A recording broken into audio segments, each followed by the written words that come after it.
Bonjour tout le monde, j'espère que vous allez bien. Nous voici, Bonjour. Bonjour. bonjour. Je suis en train de préparer le slide et entre ce temps-là, je vous invite, j'aimerais bien savoir d'où vous venez. Vous pouvez communiquer en chat, d'où venez-vous? De quel coin du monde francophone?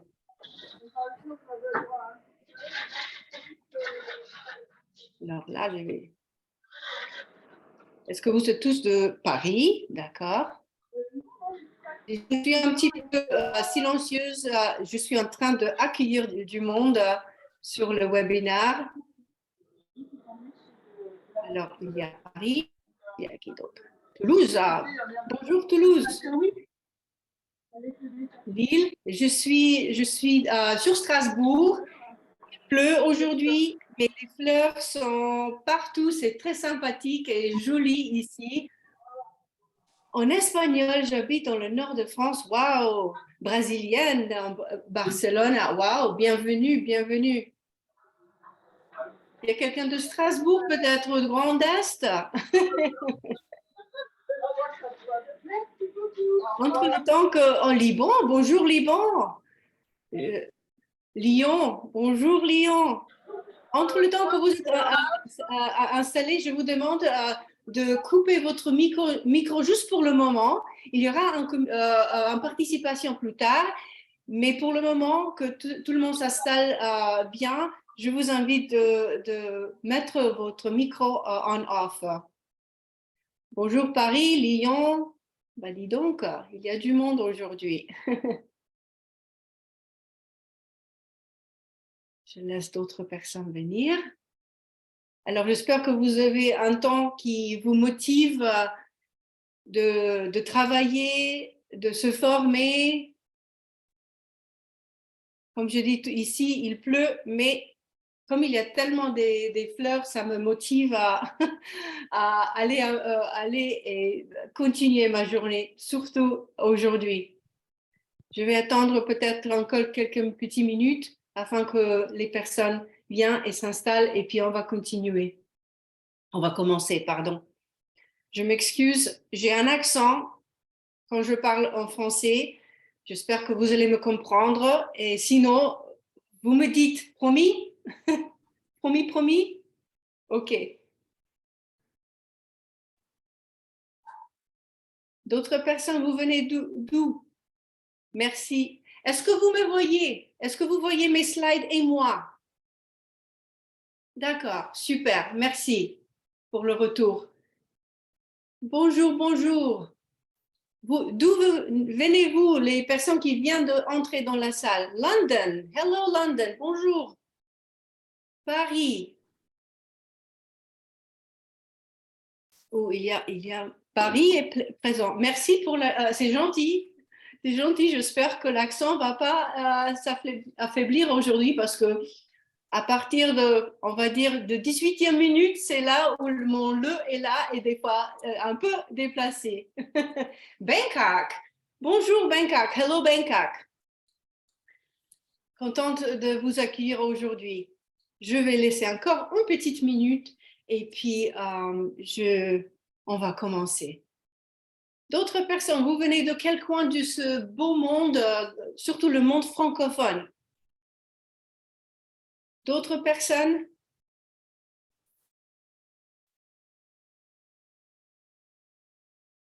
Voilà. Donc, je laisse vous continuer dans le chat. Je vais juste, voilà. Comme vous avez peut-être fait déjà des zooms, souvent j'ai des images qui flottent un peu partout et là, des fois, ils vont juste devant mon slide et je dis, oh non, je vais paniquer. Mais pas d'inquiétude. Voilà. Bon. Juste pour ceux qui viennent de venir, si vous n'avez pas eu encore l'occasion, dites-nous dans le chat de quel coin du monde vous venez. Un petit rappel, coupez vos micros pour le moment. Et dites-moi si vous me voyez bien, aussi que les slides. Pour information, il y aura un replay.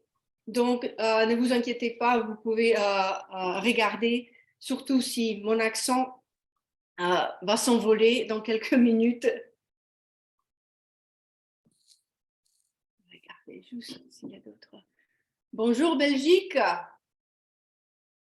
Franco-russe. Ah, russe. Добрый день. Понимаете по-русски. Oui, je parle slovène aussi, mais je trouve que slovène et russe, ça vient de la famille slovaque et donc je crois qu'on peut se bien comprendre. Je dis toujours que les pays de l'Est, c'est un petit peu comme les cousins. Super. Bon, on est dans la 5e minute, si vous voulez bien. Je trouve que le temps est précieux, le vôtre et le mien. Donc, si vous êtes d'accord, c'est parti. OK? L'efficacité interculturelle est l'une des compétences les plus essentielles aujourd'hui. Les personnes dotées d'une agilité culturelle sont recherchées par les entreprises, les personnes et les organisations du monde entier, quel que soit leur emploi ou leur secteur d'activité. Ces compétences sont recherchées et très demandées, mais beaucoup ne les possèdent pas. Bienvenue, je m'appelle Tania Podvershan, je suis recruteuse, coach et formatrice pour la carrière à l'international. Et dans ce webinaire, nous allons apprendre 2 bonnes pratiques, the best practices, pour développer votre agilité culturelle. Si vous pouvez affiner ces compétences, vous serez plus efficace pour travailler avec des personnes de cultures différentes, des nationalités différentes, des générations différentes et même les professions différentes. Les différences culturelles sont omniprésentes. C'est parti. Donc aujourd'hui, on va regarder les obstacles culturels. Qu'est-ce que c'est cette agilité culturelle, dextérité culturelle, la flexibilité? Il y a plein de mots qu'on utilise, les 2 méthodes, et puis des questions.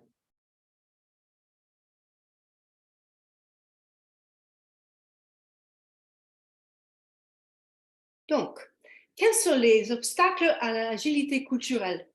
Imaginez, vous êtes à Paris, c'est le matin et vous avez une réunion Zoom avec des collègues en Asie à 8 heures du matin, puis un appel à 9 heures du matin en Inde. Vous êtes à l'autre bout du monde, encore en pyjama, et vous finissez votre première tasse de thé. Bien que la technologie ait la facilité de collaboration entre les collègues et clients, même s'ils se trouvent dans la même ville, les obstacles culturels existent toujours et peuvent être difficiles à identifier. Il est important d'être conscient de ces obstacles afin de minimiser ou même éviter. Examinons 3 obstacles: la technologie, la similitude, l'expérience. Lorsqu'on utilise la technologie pour communiquer avec des collègues de cultures différentes, il est facile de mal interpréter leur style de communication. Par exemple, si vous êtes le seul à prendre la parole lors d'un appel Zoom, c'est peut-être parce que vos collègues asiatiques attendent quelques secondes avant de partager leurs idées. Cette différence culturelle peut entraîner des malentendus et empêcher une communication efficace. Deuxième similitude. La perception des petites similitudes peut également poser problème. Supposons que vous avez plus de choses en commun avec quelqu'un que vous n'en avez en réalité. Cela peut conduire à des biais cognitifs et à des erreurs culturelles. Enfin, l'obstacle de l'expérience se produit lorsqu'on suppose qu'une personne est d'une certaine manière sur la base des informations limitées. Il est important de prendre le temps de comprendre le contexte culturel afin d'éviter ces obstacles et d'améliorer la communication et la compréhension avec des collègues d'origine diverses. Maintenant, de passer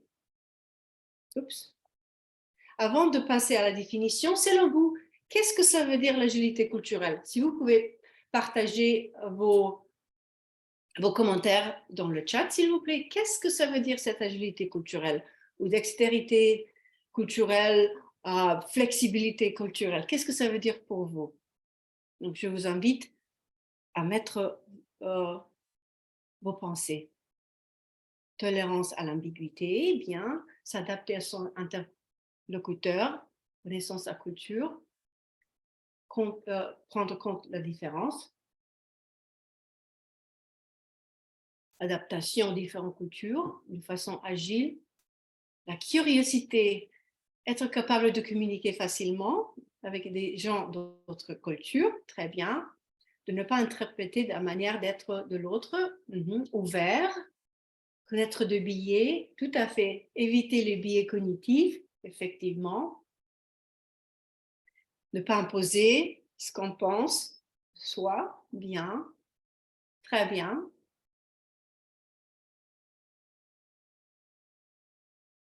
Et là, je viens de juste cliquer les 3 obstacles culturels qui peuvent exister. Alors, l'agilité culturelle, il s'agit de la capacité à travailler confortablement et efficacement avec des personnes de cultures différentes. Cette compétence a été désignée comme l'une des compétences professionnelles le plus essentielles aujourd'hui par Paula Calighieri.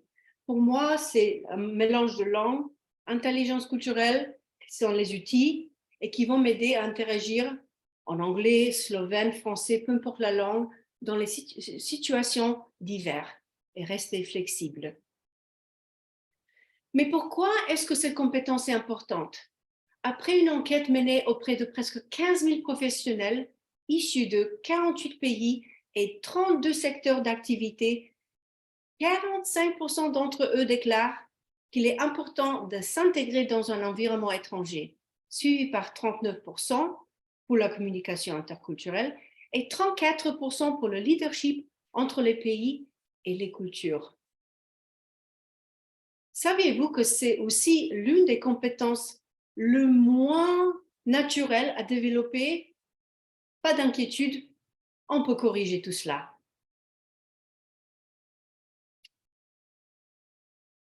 Jetons un coup d'œil à la nouveauté et à notre voix intérieure. Prenez un moment pour vous rappeler de votre premier jour de travail, un premier embarquement sur l'avion, un premier événement. Vous vous souvenez peut-être d'avoir éprouvé un sentiment d'incertitude et de malaise, même si vous étiez enthousiaste à l'idée de commencer cette expérience. Se sentir angoissé face à quelque chose de nouveau est une réaction normale. C'est simplement la façon dont votre cerveau primitif ou notre cerveau primitif nous avertit qu'il ne peut pas anticiper la situation, qu'elle est étrangère.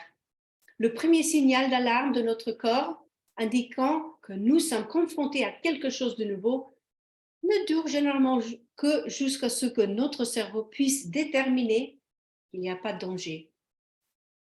C'est un peu comme si nos ancêtres primitifs avaient évalué un nouveau environnement et ils ont décidé qu'il n'y a pas de danger qui guettait, comme un lion affamé ou des voisins hostiles. Il est important de reconnaître l'importance de la nouveauté et la raison pour laquelle il est essentiel de cultiver l'agilité culturelle. Chaque fois que nous sommes confrontés à une situation nouvelle, notre cerveau a la tendance à porter des jugements, boum, boum, rapides et objectifs, sur la base d'informations bien limitées. Ces jugements rapides peuvent nous amener à tirer des conclusions erronées car nous n'avons pas encore une compréhension complète de la situation ou des personnes impliquées. Lorsque nous sommes confrontés à une situation complètement inconnue, nous pouvons ressentir des niveaux élevés de stress et angoisse.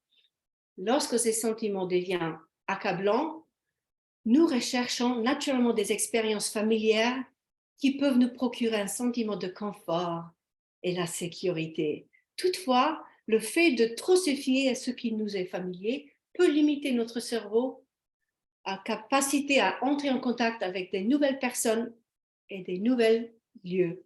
C'est pourquoi nous trouvons de la cuisine réconfortante dans toutes les cultures et les communautés d'expatriés dans presque tous les pays. Si les expériences familières peuvent libérer de l'espace cognitif, elles limitent également notre capacité à interagir avec cet inconnu. Maintenant que nous connaissons la voix intérieure et son focus, participons à un petit quiz, si vous voulez bien. Donc, voici le quiz qui évalue la nouveauté et la voix intérieure. Vous avez le médecin sur les deux photos, celle à gauche et celle à droite. Et quel médecin vous allez choisir tout de suite? Là, je vous demande de répondre dans le chat. Donc, le gauche est le 1 et la photo à droite, c'est la 2. Laquelle vous choisissez très rapidement? Bien.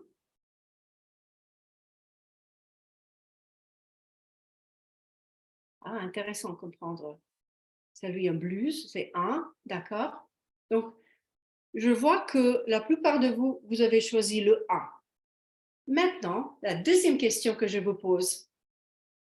Cette décision vous a pris combien de temps? Un centième de seconde ou un dixième seconde, c'est presque, on ne réfléchit pas, on réagit. Ou est-ce que c'était plutôt 1 seconde ou 10 secondes? Donc, je vous demande de répondre de la même manière sur combien de temps votre décision a pris.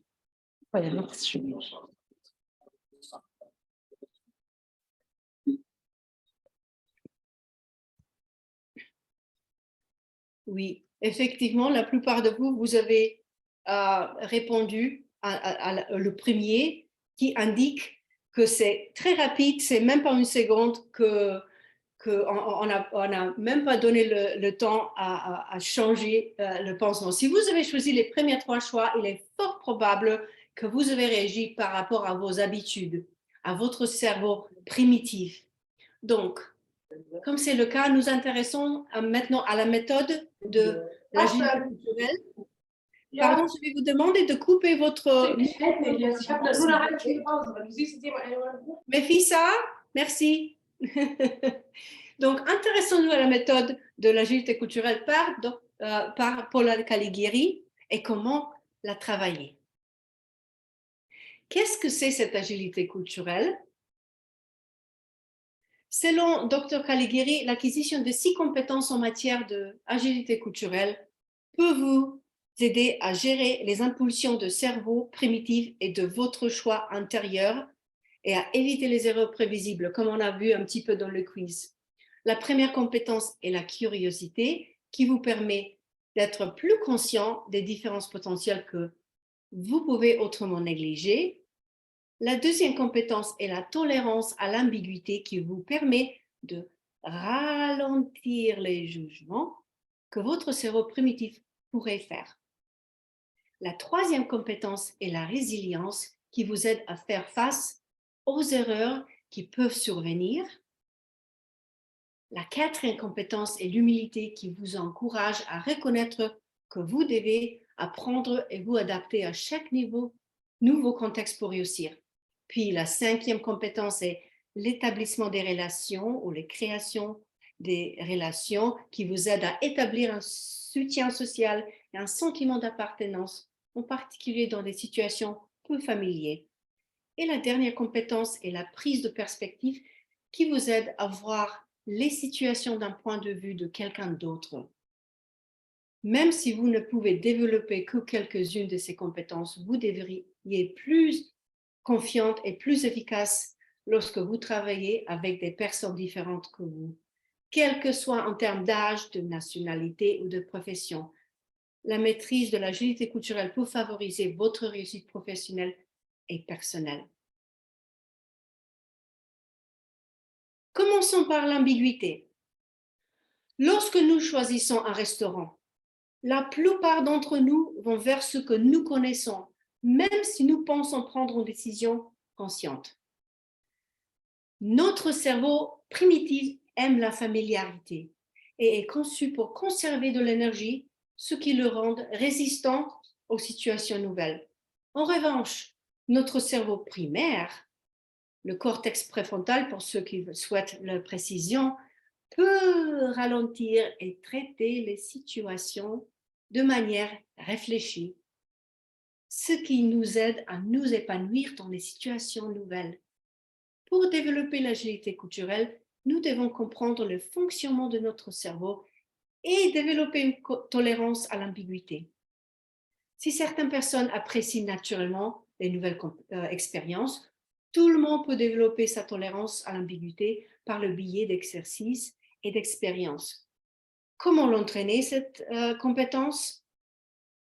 Les études ont montré que seulement 17% des professionnels possèdent cette compétence, qui est pourtant essentielle à l'agilité culturelle.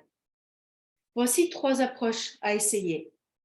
Ne pas porter de jugement en s'engageant dans des nouvelles choses et en les évaluant objectivement, et réduire la pensée noire et blanche en utilisant des descriptions précises, objectives, et augmenter la pleine conscience pour être pleinement présent dans les nouvelles expériences, sans porter le jugement. Ces exercices améliorent votre tolérance à l'ambiguïté et votre agilité culturelle. La deuxième, c'est la curiosité. Avez-vous déjà rencontré une personne d'un autre pays qui en savait plus que vous sur votre pays? C'est parce qu'elle était curieuse et voulait apprendre. La curiosité est un désir profond d'en savoir plus sur quelque chose qui vous intéresse.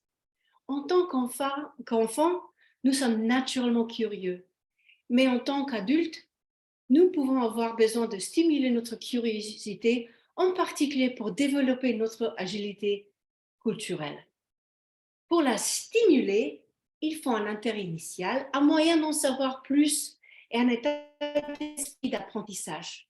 Une fois que vous avez une première étincelle d'intérêt, engagez-vous avec ceux qui comprennent mieux le contexte et que vous pour en savoir plus. Donnez-vous le droit de faire des erreurs et n'essayez pas d'être parfaite.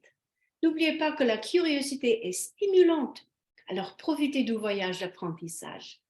Des études, voilà mon accent qui saute, des études ont montré que les personnes qui s'efforcent activement de comprendre la culture de leur entreprise ou la situation sont plus susceptibles de recevoir un soutien, d'être plus performants dans leur travail. Comment l'entraîner? Il y a 3 choses pour faire chaque jour. Premièrement, poussez-vous à poser 2 questions supplémentaires lors d'une réunion ou un entretien d'embauche, qu'il s'agisse avec un ami, un membre de la famille ou un collègue.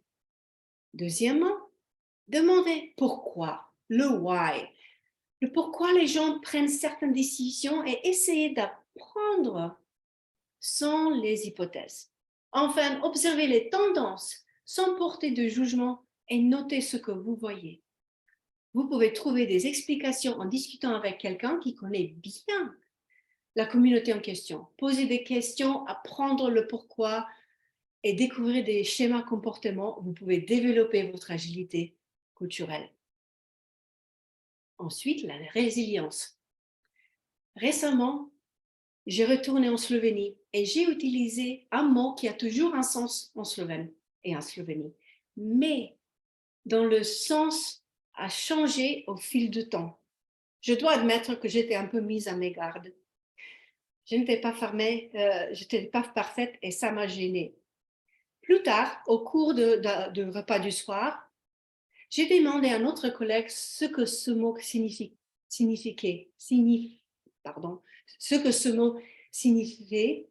la signification de ce mot. Voilà, je vais y arriver. Et il a été utilisé pour décrire un certain type de musique exotique.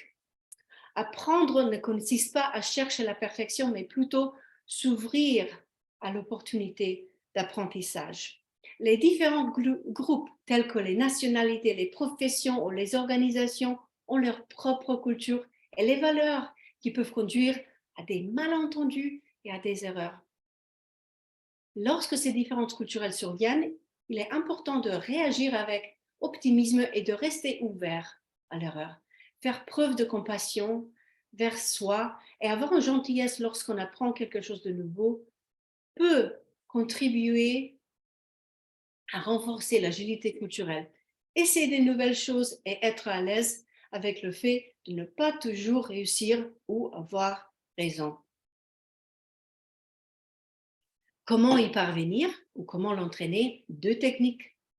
Première technique, c'est la respiration lente et profonde. que l'on peut pratiquer à chaque fois que l'on se sent stressé, c'est box breathing ou la respiration en boîte.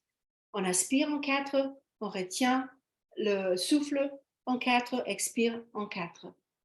Elle indique à votre système nerveux qu'il doit rester calme. La deuxième technique consiste à utiliser les stratégies d'adaptation sur les émotions comme la méditation, le rire, les promenades ou une activité physique. La gratitude aussi est une stratégie particulièrement efficace car elle vous aide à recadrer le stress et à vous concentrer sur les bonnes choses de la vie. À la fin de chaque journée, prenez le temps de vous remémorer les choses dont vous êtes reconnaissante afin d'accroître votre positivité et la résilience. L'humilité. Seriez-vous surpris d'apprendre que la plupart des gens sous-estiment le rôle de contexte dans leur réussite? Nous partons du principe que si nous réussissons dans une entreprise, nous serions efficaces dans le même travail dans une autre. En réalité, le contexte culturel dans lequel s'inscrit notre réussite compte tout autant que nos compétences techniques. Permettez-moi de vous donner un exemple. J'avais un groupe des étudiants qui n'ont pas eu une expérience professionnelle et avant leur stage, je les ai demandé comment ils se sentent, leur niveau de confiance. Ils se sont sous-estimés qu'ils peuvent faire l'affaire. Après le stage à l'étranger, ça c'était au bout de 6 à 9 mois, je leur ai demandé la même question sur confiance et cette fois-ci, ils ont sous-estimé leur confiance. C'était assez intéressant comme l'échange et la différence entre l'humilité. Il est utile de faire preuve d'humilité lorsque vous débutez dans une nouvelle entreprise ou une nouvelle équipe ou une nouvelle situation. Cela ne diminuera pas votre crédibilité. De s'informer sur les normes culturelles, de nouveaux environnements, bien sûr, il faut trouver le bon moment et les bonnes personnes ou la bonne personne à qui parler. Comme ça, vous montrez que vous êtes prête à apprendre et que vous appréciez les nuances de la culture. Le fait de montrer du respect pour une culture différente renforce les relations et motive même les autres à vous aider à réussir. Lorsque vous vous trouvez dans une situation nouvelle, le contexte est important. Prenez le temps d'apprendre, vraiment apprendre comment être efficace dans ce contexte. Comment l'acquérir ou entraîner. Cultiver l'humilité peut s'avérer délicat car beaucoup associent à un manque de confiance ou l'estime de soi, alors que c'est tout le contraire. Donc, comment le faire? Si vous vous trouvez dans un nouveau environnement culturel, demandez à quelqu'un qui vous avez confiance et à qui connaît bien cette culture de vous donner son avis sur la manière d'être plus efficace. Par exemple, lors d'une présentation à un groupe allemand, l'orateur qui m'a précédé a suscité beaucoup d'engagement alors que ce n'était pas le cas pour moi. Plutôt de blâmer mon accent américain et le public, j'ai demandé un retour d'information et j'ai appris que mon style de questionnement n'était pas efficace avec les Allemands. En changeant mon approche, j'ai pu améliorer l'engagement et le fait de demander des conseils montre que vous avez confiance en capacité et que vous souhaitez réellement apprendre les nuances de la culture. Et puis la deuxième façon, c'est de développer l'humilité et d'être plus à l'aise avec les compliments et de demander de l'aide quand nécessaire. Féliciter quelqu'un ne diminue pas votre valeur ou votre performance, mais reconnaît plutôt ses contributions uniques. Lorsque vous facilitez quelqu'un, soyez authentique et utilisez les mots comme j'apprécie la qualité de votre travail sur X. Lorsque vous demandez de l'aide, tenez compte du contexte et de l'expérience de l'autre personne. Par exemple, en tant que recruteuse, demandez à un cadre supérieur de participer dans un entretien avec un nouveau junior pour y apporter des informations précieuses. Cette approche peut également être utilisée avec les clients en démontrant un désir d'apprendre ou de s'adapter à leur contexte.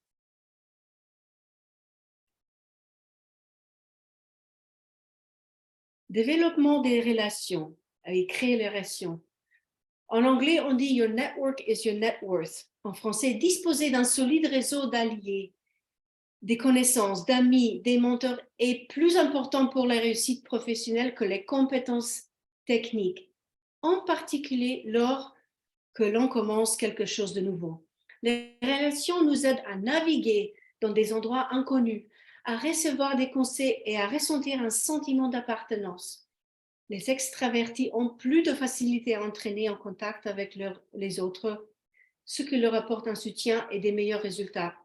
Toutefois, les introvertis peuvent devenir des extravertis sociables en modifiant des comportements, ce qui peut présenter les mêmes avantages que les extrovertis pour ce qui est de nouer des relations.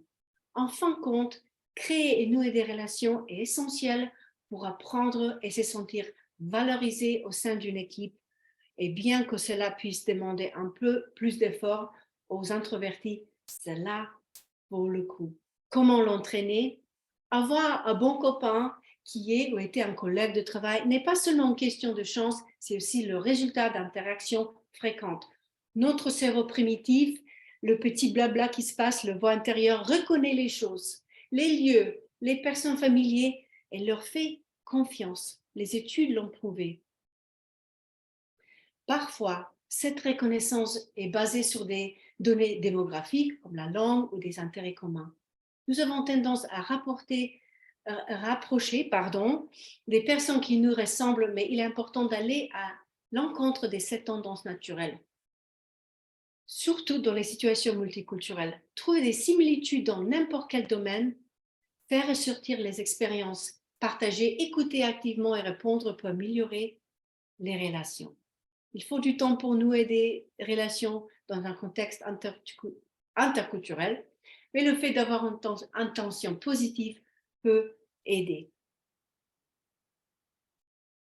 Et finalement, prendre du recul.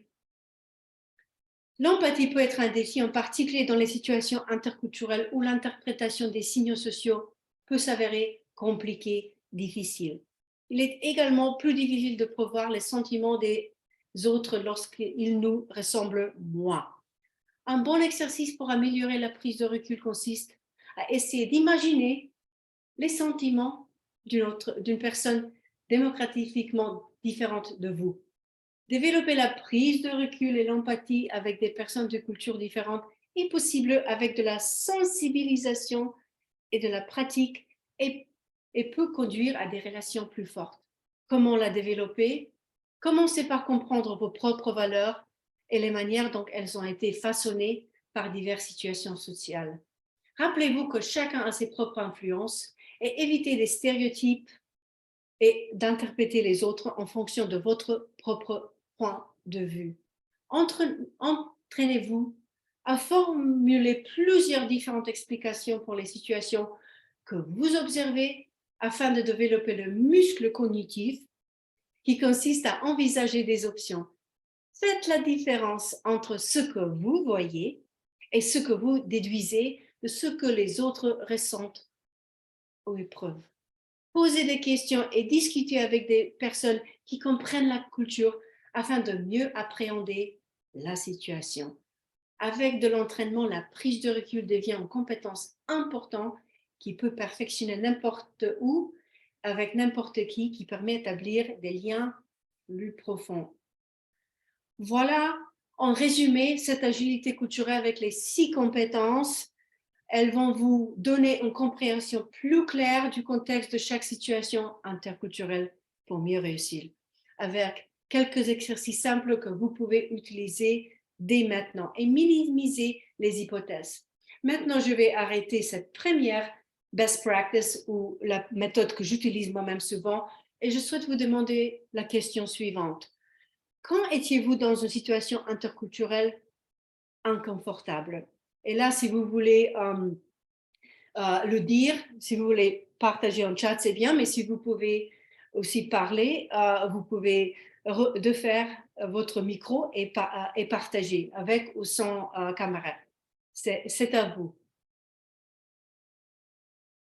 Quelles sont les situations que vous étiez, qui étaient pas tout à fait confortables dans une situation interculturelle?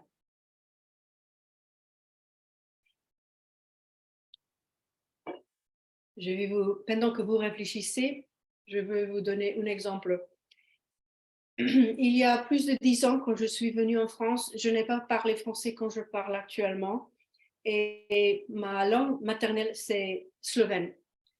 Et quand j'ai appris la langue française, le et là, j'ai toujours du mal avec cet article. Et pour vous donner le contexte, mon mari et moi, mon mari est aussi étranger, il n'est pas français, il est colombien. On a regardé plein d'appartements pour voir lequel appartement est mieux. On a trouvé l'appartement. Et il s'agit d'un grand salle séjour.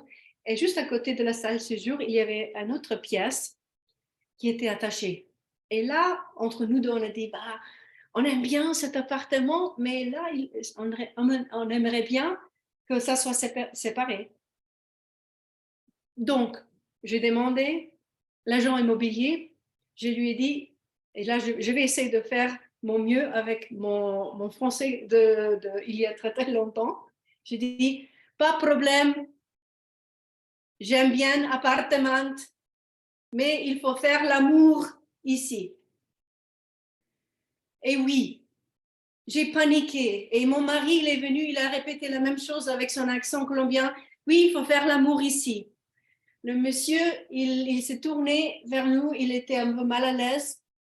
Je crois qu'il s'est tourné pour faire un petit peu de respiration qu'on vient de mentionner tout à l'heure. Il a dit, Madame, il y a des nuances dans la langue française qu'il faut maîtriser. Voilà ma première expérience interculturelle qui était bien gênante, mais que j'ai appris qu'il y a le mur et l'amour. Est-ce que vous avez des exemples peut-être? D'autres personnes qui souhaitent partager avant qu'on démarre sur la deuxième méthode? Oui, je ne sais pas qui était plus embarrassé, moi ou mon mari, ou les deux ensemble. Alors, s'il n'y a pas de questions, je vais continuer avec la deuxième méthode qui s'appelle la dextérité interculturelle ou en anglais Global Dexterity. Là, je l'ai traduit un peu différemment. Il s'agit, là, c'est agir en dehors de sa zone culturelle, ce qui est plus facile à dire qu'à faire lorsqu'on est nomade, étudiant, coach, professionnel, que l'on travaille ou qu'on collabore à travers des cultures. Pour ceux qui ont peut-être du mal avec local, local c'est global et local, global être international et local régional, les deux ensemble. Oups. Voilà, très bien Tania. En d'autres termes, il s'agit de cette méthode globale. Vous vous internationalisez tout en conservant votre identité personnelle. C'est le lien essentiel. Et gérer et communiquer avec des personnes d'autres cultures est une compétence essentielle, comme on l'a dit tout à l'heure. Sa méthode offre les outils nécessaires pour adapter les comportements à des nouveaux contextes culturels, tout en restant authentique et ancré dans son propre style naturel. Il utilise cette méthode depuis plus de 10 ans avec des managers et des cadres du monde entier. Son approche se concentre sur l'adaptation tout en se sentant à l'aise. C'est une compétence essentielle qui vous permet de changer de comportement ou modifier de comportement et surmonter les défis émotionnels et psychologiques qui en découlent. Il y a des façons plus ou moins faciles que les autres. Comment? La dextérité globale, elle se trouve sur une échelle des situations faciles jusqu'aux situations difficiles. Échanger des cartes avec les Japonais, assez simple. Embrasser sur la joue en France, même que cette pratique change actuellement depuis Covid, plus ou moins facile. Se tenir la main entre les hommes au Moyen-Orient, c'est facile, c'est faisable. Mais c'est plus difficile lorsque vous venez d'une culture modeste et que vous travaillez ou collaborez avec une culture moins modeste, comme les pays anglo-saxons, les pays germanophones ou les pays nordiques. Vous avez l'habitude de parler lorsqu'on vous parle ou lorsque c'est votre tour Maintenant, vous devez vous affirmer davantage, faire une présentation, par exemple, les Allemands n'aiment pas les blagues et être direct, donner un retour d'information à un manager allemand qui mène un entretien d'embauche et comment agir, ou se promouvoir, ou autopromotion, self-promotion, comme on dit en anglais, dans un événement de réseautage. Que disent mes clients? Voici un exemple plus récent avec mon client, un ingénieur informatique français qui apprend à faire de autopromotion ou self-promotion en anglais lors d'un événement de réseautage à Boston, aux États-Unis. J'essaie de me vendre, de frimer mes capacités à un étranger et cela me semble égoïste et gênant. J'ai l'impression de faire les choses pour atteindre mon objectif sans me soucier des autres. Et puis, voici une autre cliente, une manageuse américaine qui fournit un retour d'information directe en Allemagne. Elle a déclaré: il n'y a pas d'approche sandwich. Commencer et terminer avec une note positive et au milieu, on adresse le petit souci. C'est juste une simple, courte et directe non. Je n'aime pas ça et ça ne marche pas. Je ne me sens pas à l'aise pour délivrer un tel message. J'avais l'impression d'être le marteau qui a creusé les gens. Du point de vue allemand, il s'agissait d'être honnête. De mon point de vue, je me suis sentie mal à l'aise. Imaginez, juste imaginez que vous soyez dans leur situation. Ce que vous ressentirez est le stress qui déstabilise. Il est difficile de s'imaginer le faire et de le faire, mais réellement. La plupart des gens évitent de le faire parce que c'est impossible. La voix intérieure est très forte. En Allemagne, il n'y a pas d'approche sandwich, mais un retour d'information très direct. Tout cela se résume à 3 défis principaux lorsque les gens doivent s'adapter à un comportement d'ajustement optimiste à travers les cultures. Vous avez entendu les éléments, les défis de leurs histoires. Le premier défi, c'est celui de l'authenticité. Je sais comment agir pour être efficace dans cette culture, mais ce n'est pas moi. Je ne me sens pas moi. Je ne suis pas authentique. Je me sens vraiment coupable d'agir à l'encontre des règles de ma culture et qui je suis. Je me sens coupable que je suis contre toutes les règles. Ensuite, il y a le défi de la compétence. Si je prends l'exemple de l'américaine, la manager américaine en Allemagne, elle était toujours consciente de la façon dont elle devrait être directe. Elle savait qu'elle devait être simple, directe et aller droit au but. Mais elle s'inquiétait toujours qu'elle soit trop douce ou trop directe. Elle ne savait jamais où se situer et elle avait l'impression qu'elle n'était jamais vraiment bien. Elle se sentait gênée. C'était la honte, angoisse par sa performance. Et aussi l'étudiant français de Boston, à Boston a également ressenti la même chose, cette honte. Et puis finalement, il y a le défi de ressentiment. Comme vous le savez, j'étais un très bon manager, un bon coach dans mon pays d'origine. Pourquoi dois-je agir de cette manière dans cette nouvelle culture? Logiquement, oui, logiquement, je comprends. Je suis intelligente. Mais psychologiquement, je suis frustrée, c'est une imposition, je suis en colère. Voilà un exemple d'une cliente russe qui recherchait récemment un travail aux États-Unis et qui souhaitait réseauter. Je lui ai proposé de faire le small talk ou le petit bavardage, le temps, etc. Mais elle ne pouvait pas faire le small talk. Selon elle, c'est ridicule, c'est un signe de faiblesse dans ma culture. La langue de bois est réservée aux stars de Hollywood. Logiquement, oui, cette flexibilité, cette dextérité, agilité est nécessaire pour ajuster notre comportement. Mais sur le plan émotionnel, ces sentiments difficiles que vous éprouvez lorsque vous essayez de vous adapter rendent la flexibilité difficile à atteindre. Vous souvenez-vous de la dernière fois où vous étiez bien angoissé? Est-ce que c'était le moment le plus créatif? Probablement pas. En psychologie, les études montrent que c'est le moment le moins créatif.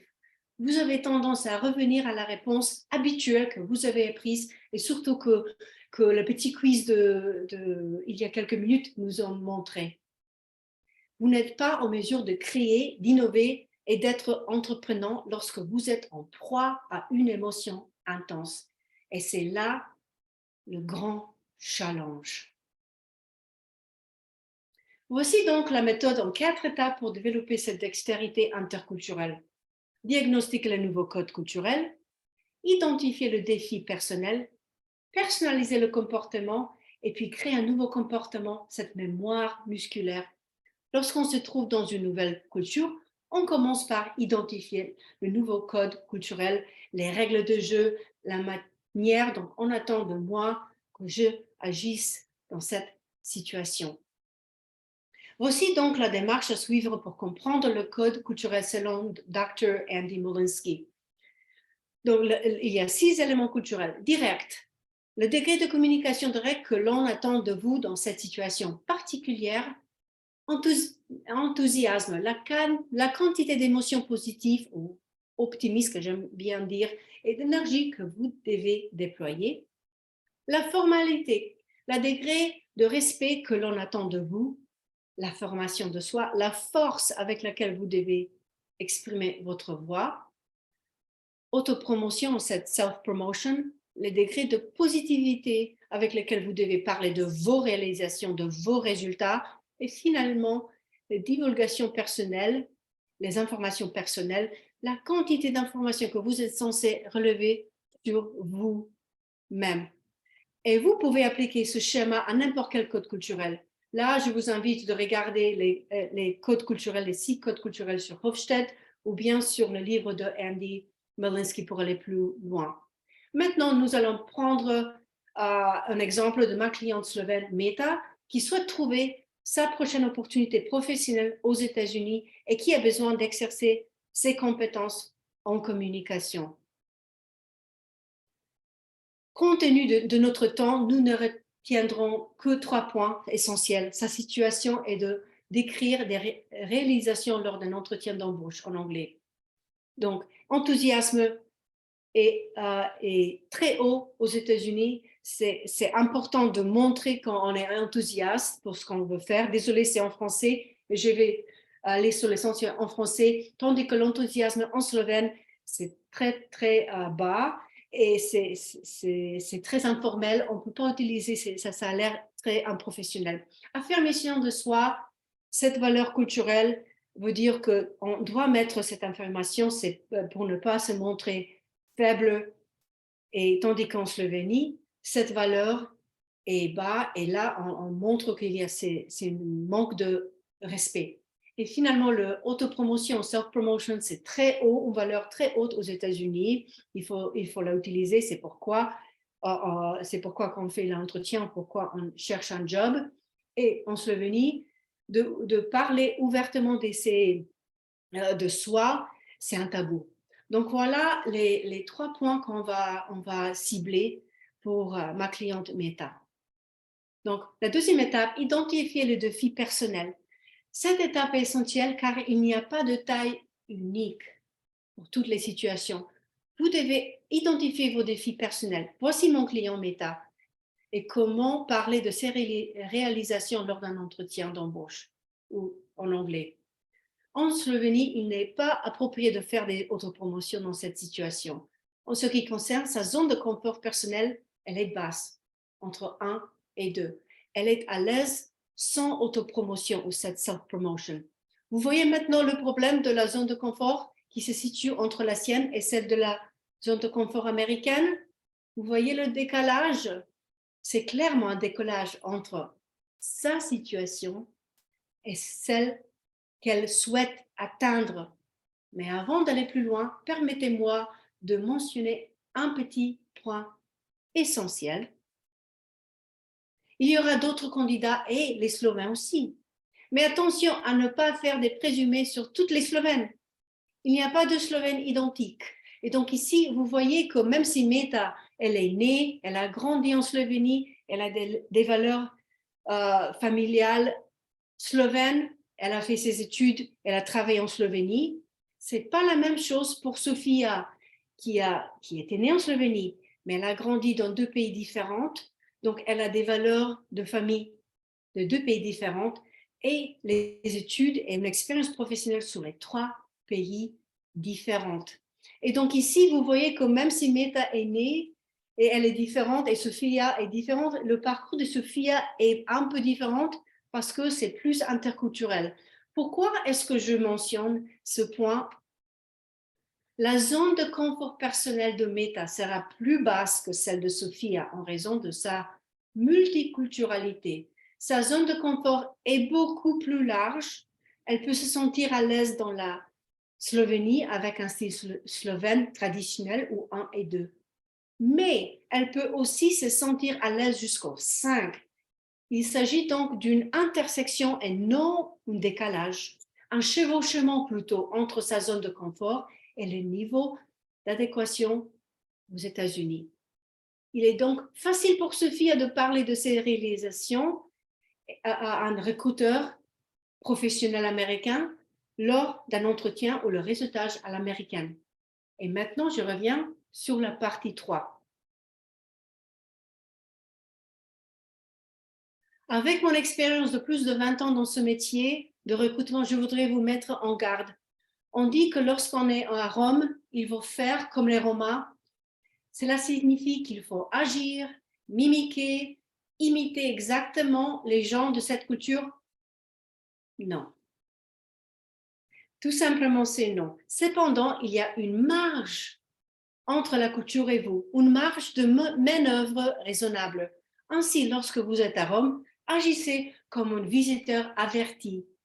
Vous pouvez modifier, ajuster, peaufiner et personnaliser votre comportement en conséquence. La métaphore que j'aime bien est celle d'un courtier ou un chef.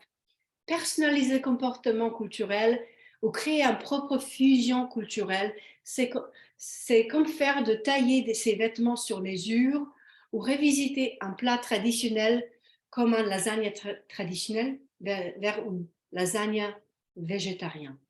Voilà la troisième étape. Et puis la dernière étape, voici la fusion culturelle de ma cliente Meta, la Slovène. Comment elle a fait sa fusion culturelle? Elle a parlé de ses réalisations professionnelles, elle les a liées à son équipement pour se sentir plus à l'aise. Elle a présenté ses réalisations et comme une contribution précieuse aux objectifs à son entreprise. Elle s'est abstenue d'exagérer et a resté assez factuelle. Elle a légèrement augmenté son enthousiasme, mais elle n'a pas oublié que son but de fin, c'est de progresser et travailler à l'étranger. Combiner l'accomplissement individuel et cet esprit collectif a marché pour elle. Et la quatrième étape, créer un nouveau comportement, cette mémoire musculaire. Et ici, je suis souvent inspirée par des athlètes ou des artistes de haut niveau en ce moment. Sergei Baryshnikov, Serena Williams ou Tadej Pogačar, premier Slovène à avoir remporté le Tour de France. Combien de fois ont-ils pratiqué ce mouvement encore et encore et encore? Il devient donc tout à fait naturel pour eux. L'idée ici, c'est que vous aussi, vous pouvez prendre ces nouvelles connaissances et les mettre en pratique et les pratiquer. Comment? En répétant dans des situations réalistes et faites-en votre nouvelle mémoire musculaire. Entraînez-vous dans des situations réalistes pour remettre en question vos habitudes. Commencez par des simulations ou des exercices, puis passez à des situations plus réalistes, à petits pas, baby steps, petits pas.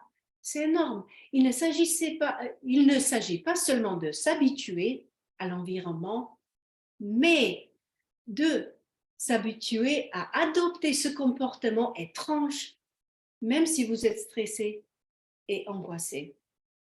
Le feedback, bien sûr, il est essentiel pour l'apprentissage de toute tâche, mais pas seulement le feedback externe que j'aborde ici. Il s'agit de savoir comment je me comporte extérieurement et comment je me sens à l'intérieur de moi. Cela peut se faire à l'aide d'un simple outil d'évaluation. Vous vous posez des questionnaires que vous avez vus au départ sur les 6 dimensions et il vous indique également pourquoi et selon quelle dimension. Par une personne bienveillante et originaire de la culture étrangère avec vous. Parce qu'il peut y avoir juste quelque chose où vous vous êtes senti trop exagéré, qui vous choque, alors que le feedback de coach dit le contraire. Et cela, my friends, peut déclencher une excellente discussion introspective, une formation pour comprendre et débloquer la clé de l'efficacité culturelle. L'objectif, c'est sentir confiante et authentique tout en alignant son objectif. Minimiser les défis et utiliser l'expérience passée pour passer là, par là et apprendre.